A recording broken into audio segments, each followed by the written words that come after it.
Hello दोस्तों, नमस्ते, प्रणाम। मैं हूं किरण पटेल, आप सभी का स्वागत करती हूं अपने यूट्यूब चैनल पर।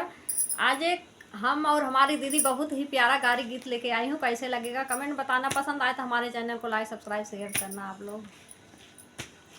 ककरी में बतिया हजार लागे, ककरी में बतिया हजार लगती, ककरी में दुल्हे का बहिनी का चोर लगती, परिहार लगती, ऊपर से हमार भैया हजार लगती, ककरी में बतिया हजार लगती, ककरी में समधी के बहिनिया का चोर लगती, परिहार लगती, ऊपर से पापा हजार लगती, ककरी में बतिया हजार लगती, ककरी में